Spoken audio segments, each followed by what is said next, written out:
дараагийн зогсоолоо Сүхбаатар аймгийн Баруун урт хотоос та бүхэндээ бэлтгэн өргөхээр боллоо. Сүхбаатар аймгийн нүүрс царай бол зөвхөн Баруун урт хотын нүүрс цараагаар тодорхойлогдож ингэж явдаг. Сүхбаатар аймгийн хувьд бол сүүлийн жилүүдэд дандаа ажиллаараа улсын тэргүүний бас шилдэг гэсэн энэ байруудад бол шалгарч ирсэн. Зам харгуй сайтай, бүтээн байгуулалт сайтай, барилга, орон сууцаар бүрэн хангагдсан гэж үздэг.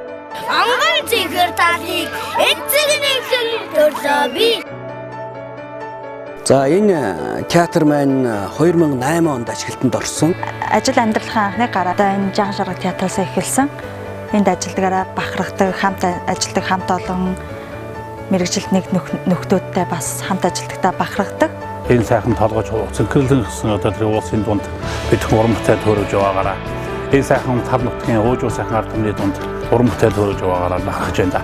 Өнөөдөр энэ хотод цаг агаар ямар ч байсан бид хүн зорилгоосоо няцахгүй үзэгч та бүхэнд энэхүү хотын талаар үзэгч та бүхэнд өргөх болно. Төмрийн нөхцөл байдал ер нь их хүнд байсан л да. Салхи ихтэй. Өнөөдөр салхи шуурах маш ихтэй байгалийн цаг агарын аюул үзэгч болсон. Шороо их болож байсан болохоор өдөрт гарч байгаа багтай. Би чинь зөвлөлтөө болоод ирэхгүй ороод айлмт тийм ээ.